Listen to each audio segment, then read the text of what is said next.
देश अभी कोरोना की दूसरी लहर से उभरा ही नहीं कि ब्लैक और व्हाइट फंगस का कहर लगातार जारी है। चौधरी ब्रह्म प्रकाश आयुर्वेद चरक संस्थान के पूर्व प्रिंसिपल वैद्य नंद किशोर के मुताबिक ब्लैक फंगस और व्हाइट फंगस बीमारी पहले से ही धरती पर मौजूद है, जिसका वर्णन पुराने आयुर्वेदिक ग्रंथों में है।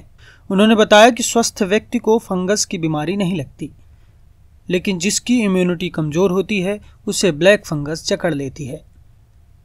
इससे बचने के लिए औषधि घर के किचन में ही उपलब्ध है, जिसका वैद्य की सलाह से उपयोग करने से ब्लैक फंगस और व्हाइट फंगस से बचा जा सकता है।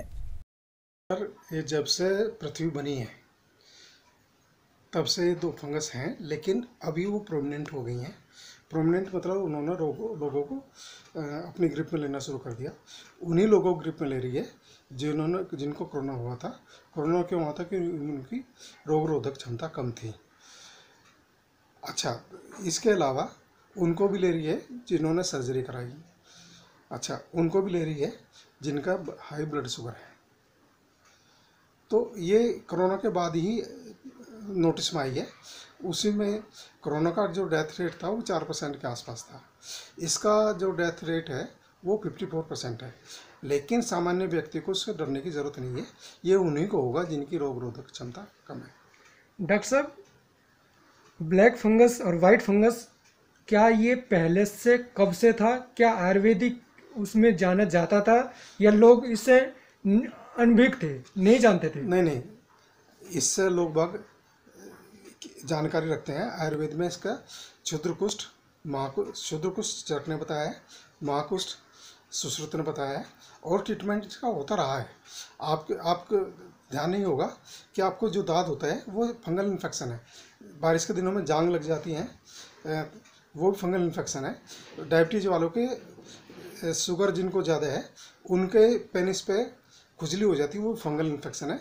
औरतों को जो गुप्त पार्ट है उसमें फंगस हो जाती है, वो खुजली हो जाती है, वो भी फंगल इन्फेक्शन का एक पार्ट है। फंगल इन्फेक्शन से होने वाली बीमारियां हैं। कैसे लक्षण है सर, इससे कैसे पहचाने आम पब्लिक? ब्लैक फंगस की बात करें या जनरल फंगस की? जनरल फंगस में खुजली होगी, नंबर 1। अच्छा, ब्लैक फंगस में क्या है? सर में, नाक में बहुत तेज़ दर्द होगा, आँख लाल होगी, ठीक है, गले में चोक हो जाएगा, और आपको एक अलग तरह की स्मेल आएगी। यदि फेफड़ों में इन्फेक्शन चला गया तो अलग तरह की स्मेल भी आएगी। ये आज का नहीं है, पहले से होता रहा है।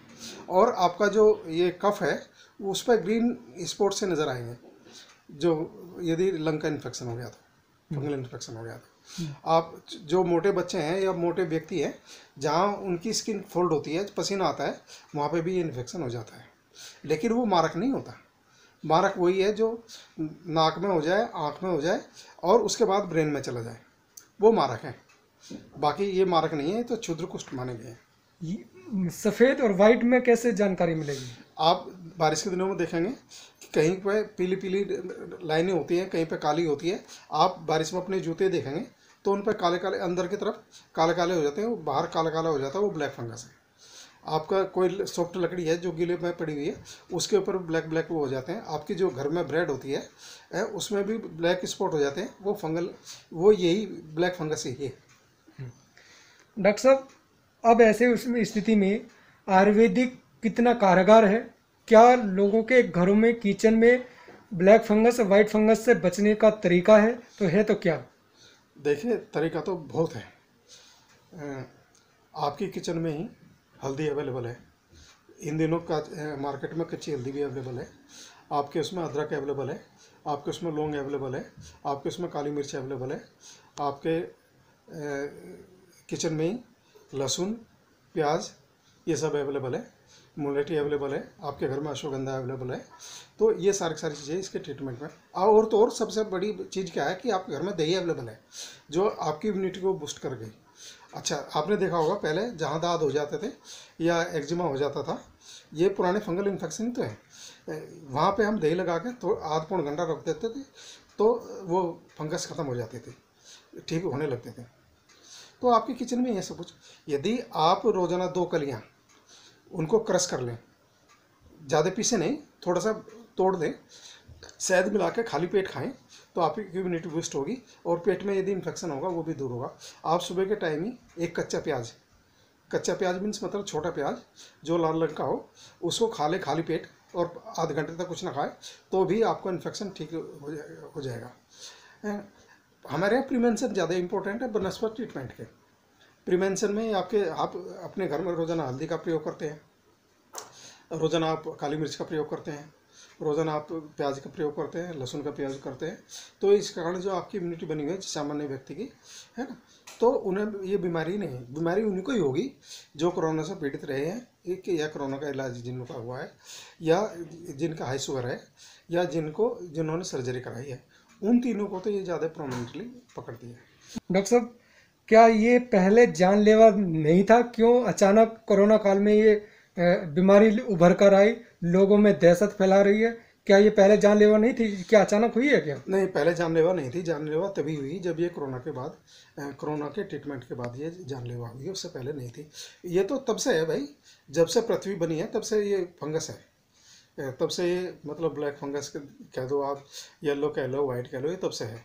आपने देखा होगा लकड़ी जूतों, बारिश के दिनों में जूतों के ब्रश पे काला काला आ जाता है, जूतों पे काला काला आ जाता है, वो ब्लैक फंगस ही तो है। कहीं पेड़ों के ऊपर बारिश में जो पेड़ नम रहते हैं उन पे भी आपको ब्लैक, कहीं पीली, कहीं सफ़ेद फंगस मिल जाएगी। तो फंगस तो पहले भी थी पर जानलेवा अब हो गई, क्योंकि कोरोना के ट्रीटमेंट में हमने रोग रोधक क्षमता हमारी घटी है, तभी ये बीमारी आई है। डॉक्टर साहब, हर कोई मरीज या उनका परिवार सदस्य, तीमारदार जिसको बोलते हैं, वो इस समय पे चाहेगा कि जल्द से जल्द मेरा मरीज ठीक हो या मरीज ठीक हो, या वो इलाज जल्दी चाहेगा। तो ऐसी स्थिति में आयुर्वेदिक कहाँ तक कारगर होगा? आयुर्वेदिक चलती है धीरे धीरे, जड़ से खत्म करती है, ऐसे में तो मरीज जो है लंबा इंतजार नहीं करेगा। नहीं, देखिए, किसी के ऊपर विश्वास मत करिए, अपने आत्मविश्वास में बढ़े रखे। नज़दीक के आपके फैमिली डॉक्टर हैं या आपके हॉस्पिटल आसपास में या कोई भी किसी पैथे का डॉक्टर है, आप उसको कंसल्ट जरूर करें। और यदि उस पर विश्वास ना हो तो एक को छोड़ के दूसरे को कंसल्ट करें। ये नहीं कि एक व्यक्ति के, यदि मेरी जानकारी सीमित है तो मैं सीमित बातें कहूँगा, मेरी जानकारी वाइड है और मैंने उसका ट्रीटमेंट दिया तो मैं वही बात करूँगा।